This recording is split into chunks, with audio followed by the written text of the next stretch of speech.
Hello students, मैं doctor Gauri Bhatnagar Sanskrit tutorials में आपका स्वागत है। महाकवि भर्तृहरि द्वारा रचित नीति शतकम पढ़ रहे थे हम। इसी में आगे देखें। जातिर्यातु रसातलम गुण गणैः तस्यापि अधो गच्छता शीलम शैलतराट पतति अभिजना संदेहता बहन्ना शौर्य वैरणी चंद्र वज्रमाशु निपतति अर्थो अस्तु नः केवलम ये नेकेन बिना गुणा तृणलभ प्रायः समस्ता इमे। अब यहाँ भर्तृहरि जो है वो कहते हैं संसार में सबके लिए धन सर्वोपरि है। संसार में रहने सभी लोग धन को सर्वोपरि मानते हैं। कैसे? जाति रसातलम, या तो जाति पाताल में चली जाए, गुणगणा तस्यापि अधोगच्छता, गुणगणा गुणों का समूह उससे भी नीचे चला जाए, शीलम शैल तटाट पतति, शील सदाचरण जो है वो शैल तटाट पर्वत की शिखर से पतति गिर जाए, अभिजना बहना संदेहता, अभिजना कुल अग्नि में, अग्नि के द्वारा संदेहता जल जाए, भस्म हो जाए, शौर्य वैरिणी आशु वज्रम निपतति, वीरता रूपी शत्रु पर आशुमा शीघ्र ही वज्रम निपतति वज्र गिर जाए, किंतु नहा केवलम अर्थो अस्तु हमारा केवल धन होवे, येन एकेन येन बिना जिस एक के द्वारा, इमे समस्ता गुणा ये सारे गुण तृणलभ प्राय तिनके के टुकड़े के समान हैं। भर्तृहरि धन की महिमा प्रकाश डाल रहे हैं कि संसार में सभी लोगों के धन सबसे ऊपर है। धन के होने पर ही व्यक्ति की समाज प्रतिष्ठा होती है, क्योंकि सभी धन को सबसे बढ़कर मानते हैं। किसी का धन नहीं है तो उसकी जाति, उसके गुण, उसका शील, उसका कुल, वीरता, सब कुछ नष्ट हो जाता है। इन सब का जो है किसी में इन सब की कोई वैल्यू नहीं होती। धन नहीं तो उसकी उच्च जाति, उसके दान दया आदि गुण जितने भी हैं, सदाचरण जो है उसका, अच्छे वंश जन्म जो है, या वीरता आदि जो भी गुण है सब व्यर्थ हैं। फिर से देख लें। जाति रसातलम, या तो जाति पाताल में चली जाए, गुण गणैः तस्यापि अधोगच्छता गुणों का समूह उससे भी नीचे चला जाए, शीलम शैल तटाट पतति सदाचरण पर्वत के शिखर से गिर जाए,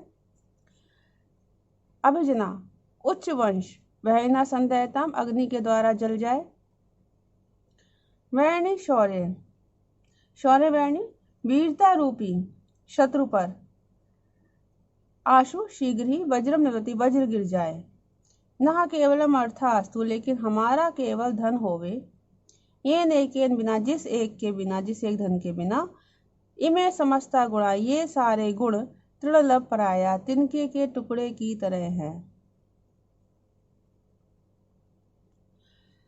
अगले श्लोक में भर्तृहरि धन के अभाव में मनुष्य की स्थिति की वर्णन कर रहे हैं। तानि इंद्रियाणि अभिगलानि तदेव नाम सा बुद्धि अप्रतिहता वचनम तदेव अर्थो पुष्पणा विरहत्या पुरुषा सायव त्वन्याक्षरेण भवति इति विचित्रम एतत्। अब यहाँ पर कवि कह रहे हैं कि अविकलानि तानि इंद्रियाणि, अविकलानि अविकार से रहित, किसी भी दोष से रहित वही इंद्रियां हैं, नाम ततेव वही नाम है, अप्रतिहता बुद्धि सायव वही अप्रतिहत मीन्स व्यवधान से रहित बुद्धि है, वचनम तदेव वही वाणी है, पुरुषासाय वही पुरुष है, लेकिन अर्थोष्मणा, अर्थोष्मणा धन की गर्मी से विरहिता रहित मनुष्य क्षणेन क्षण भर में ही अन्य भवति दूसरे प्रकार का ही हो जाता है। इति विचित्रम एतत्, यह बड़ा ही, इति एतत् विचित्रम, यह बड़ा ही विचित्र बात है। मतलब भर्तृहरि कह रहे हैं कि मनुष्य के पास जब तक धन होता है तब तक सब उसकी प्रतिष्ठा रखते, सब उसको पूछते हैं, सब उसका महत्व मानते हैं। और एक मिनट में अगर उसके पास धन ना रहे, मतलब समय एक सा नहीं रहता, कभी अच्छा है कभी बुरा है, तो कभी बुरा समय आए उसके बाद धन ना रहे, तो भले ही वो व्यक्ति वही हो, वही नाम हो, वही बुद्धि है, वही सारी वाणी है, वही व्यक्ति है, लेकिन जब धन नहीं होगा तो लोग उसको पहचानने से भी मना कर देते हैं। और इससे पहले जब तक धन होता है, कल तक उसका धन था तो सारे उसको पूछते थे, पहचानते थे। आज अगर धन नहीं है तो कोई भी उसको पहचानता भी नहीं है। इस तरह का संसार का जो व्यवहार है वो भर्तृहरि ने बताया है। फिर से देख लें। अविकलानि तानि इंद्रियाणि, विकार से रहित वही इंद्रियां हैं, दोष से रहित वही इंद्रियां हैं, तदेव नाम वही नाम है। अप्रत्यय सा बुद्धि, वही व्यवधान से रहित बुद्धि है। वचनम तदेव, वही वाणी है। पुरुषस है, वही पुरुष है, मतलब मेन तो वही पुरुष है। वाणी वही, नाम वही, इवन पुरुष ही वही है। फिर भी तू किंतु अर्थोष्मणा विरहिता, धन की गर्मी से रहित व्यक्ति क्षणेन अन्य भवति, क्षण भर में ही दूसरा हो जाता है। इति एतद् विचित्रम, यह बड़ी ही विचित्र बात है। अगला श्लोक देखें। यहाँ पे धन का महत्व बताया गया है। यस्यास्ति वित्तम सा नरा कुलीना, सा पंडिता, सा श्रुतवान गुणज्ञा, सा एव वक्ता, सा च दर्शनीया, सर्वे गुणा कांचनम आश्रयन्ति। यहाँ भी कवि सिलसिलेवार धन की महत्ता बता रहे हैं।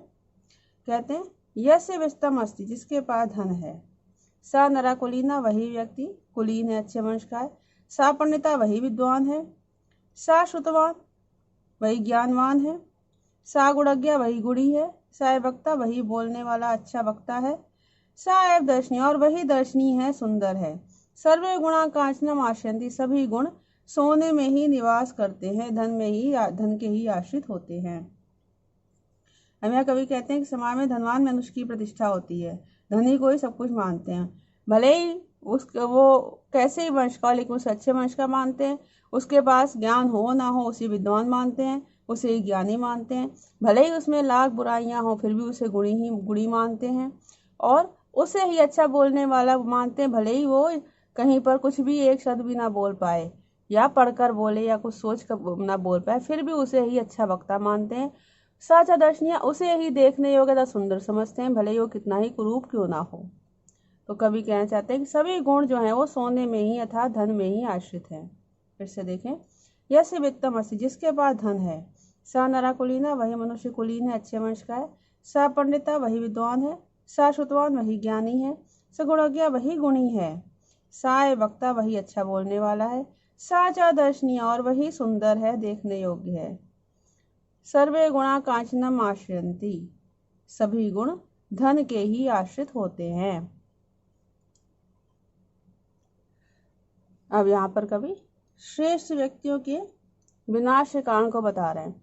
दौर मंत्र्यान नृपति विनश्यति, यति संगा सुतो लालनाथ, विप्रो नध्यन्यात, कुलम कुतन्या शीलम खलोपासनात्, ह्रीमद्यात् अन्वेक्षणादपि, कृषि स्नेह प्रवास आश्रयान, मैत्री चापण्या समृद्धि नया, त्यागात प्रमादात धनम। अब यहाँ बता रहे हैं कि किस कारण से कौन नष्ट हो जाता है। देखें। नृपति दौर मंत्र्यात, राजा दौर मंत्र्यात, बुरी मंत्रणा से, बुरी सलाह से, यति संगात, यति मीन्स जो सन्यासी और संगात, आसक्ति के भाव से, सुतो लालनाथ, पुत्र लाड़ प्यार से, अधिक लाड़ प्यार से, विप्रा अनध्यनाथ, विप्र मीन्स ब्राह्मण, अध्ययन न करने से, कुलम कुतन्य, वंश जो है कुपुत्र से, शीलम खला उपासनाथ, सदाचरण दुष्टों की सेवा करने से, ह्री मद्यात, लज्जा मद्यपान करने से, कृषि अन्वेषणात्, कृषि खेती देखभाल न करने से, स्नेहा प्रवास आश्रयान, प्रेम परदेश में रहने पे, विदेश में रहने पर, मैत्री अप्रणयात, मित्रता प्रेम न होने से, समृद्धि नयात, ऐश्वर्य अनीति से नीति न होने से, धनम त्यागात प्रमादात, और धन जो है त्याग प्रमादात, त्याग करने में, खर्च करने में प्रमाद रखने से, लापरवाही करने से, विनश्यति, यहाँ से उठाएंगे, नष्ट हो जाता है। अब यहाँ कवि कहते हैं कि राजा को हमेशा अच्छे मंत्री से मंत्रणा करनी चाहिए, सलाह करनी चाहिए। अगर कोई गलत मंत्री गलत सलाह देता है तो राजा का नाश हो जाता है। सन्यासी को आसक्ति से दूर रहना चाहिए, किसी प्रकार की वस्तु के प्रति आसक्ति नहीं होना चाहिए, नहीं तो वो अपना सन्यास धर्म छोड़ देता है। पुत्र को अधिक लाड़ प्यार बिगाड़ देता है, इसलिए उसको अधिक लाड़ प्यार नहीं रखना चाहिए।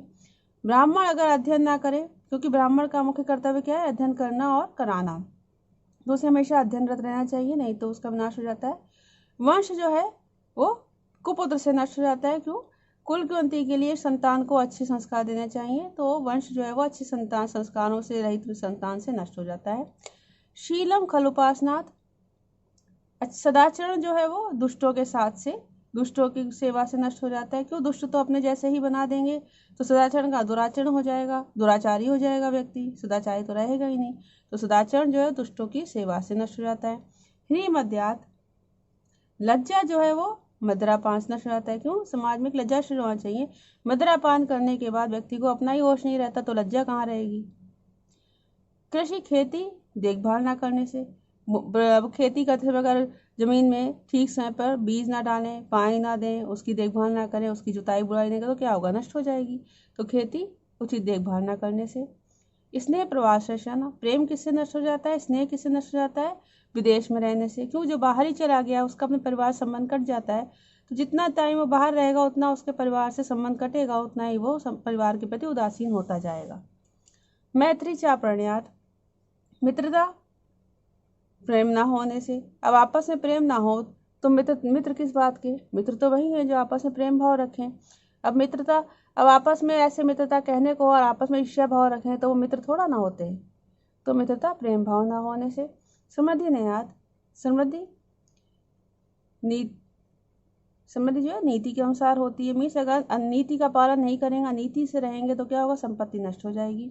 धन जो है खर्च करने में लापरवाही करेंगे, बहुत ज़्यादा खर्च करेंगे, सामान ज़रूरत से ज़्यादा खरीदेंगे, ज़रूरत से ज़्यादा लेके आएंगे, तो क्या होगा? एक समय ऐसा आएगा धन समाप्त हो जाएगा। तो धन खर्च करने में लापरवाही होने से विनष्टि नष्ट हो जाता है। फिर से देख लें।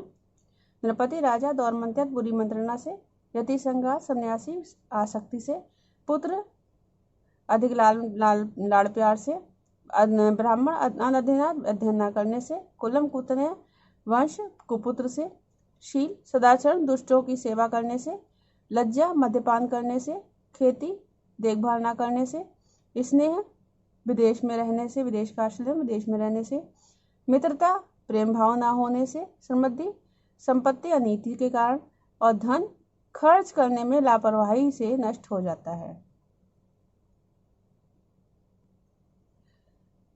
अब इस श्लोक में कवि ने धन की 3 अवस्थाएं बताई हैं। दानम भोगो नाशा तिस्रो गत्यो भवन्ति वित्तस्य, यो न ददाति न भुंक्ते तस्य तृतीया गतिर्भवति। अब 3 अवस्थाएं क्या बता रहे हैं? दानम भोगो नाशा, दान देना, उपभोग करना और नष्ट होना। ये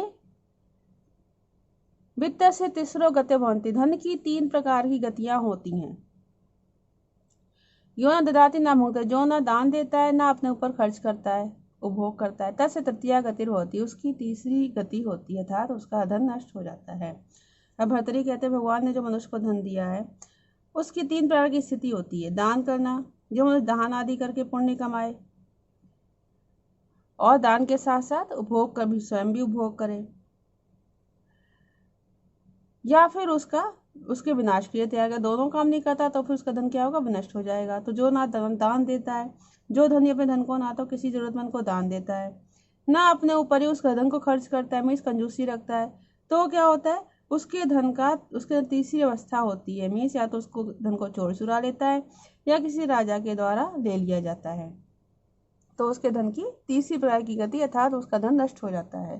फिर से देखें, दानम भोगो नाशा, दान भोग और नाश, नष्ट होना, दान देना, उपभोग करना या नष्ट होना, ये धन की 3 प्रकार की स्थिति होती है, 3 गतियां होती हैं। जो ना दान देता है ना उपभोग करता है उसके धन की तीसरी प्रकार की गति होती है अर्थात उसका धन नष्ट हो जाता है।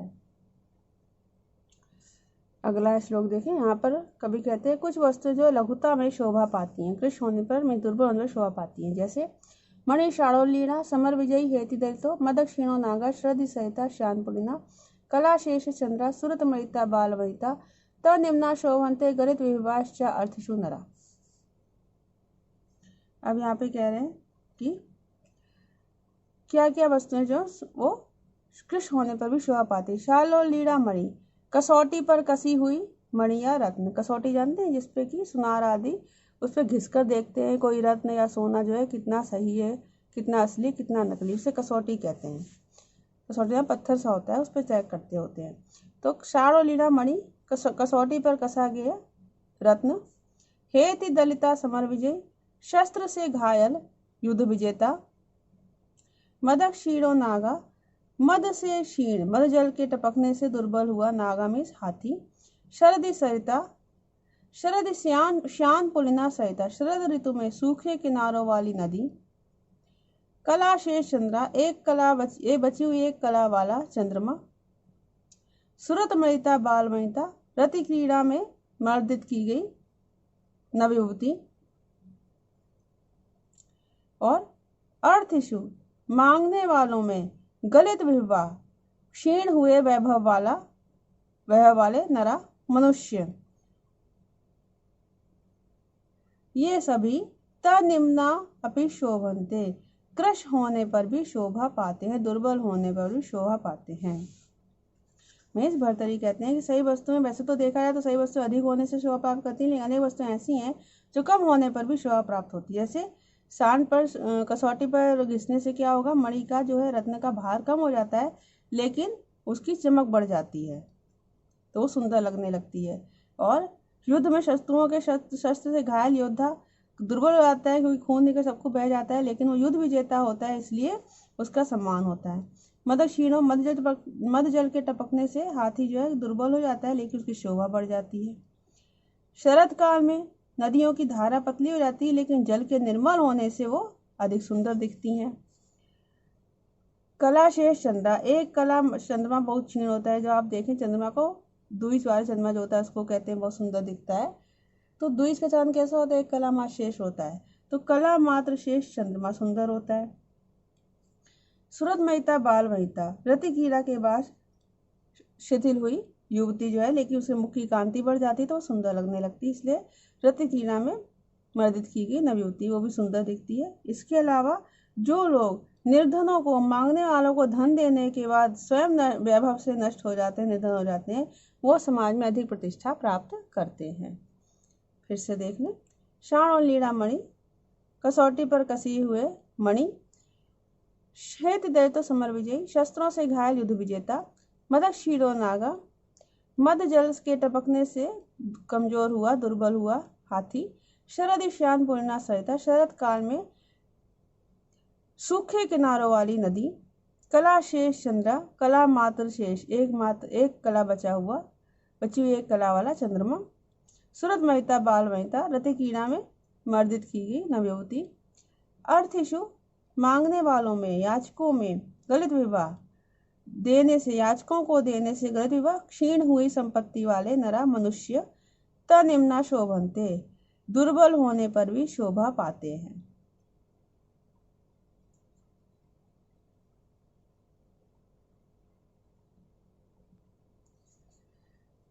इस प्रकार इस वीडियो में इतना ही। साथ बने रहने के लिए धन्यवाद।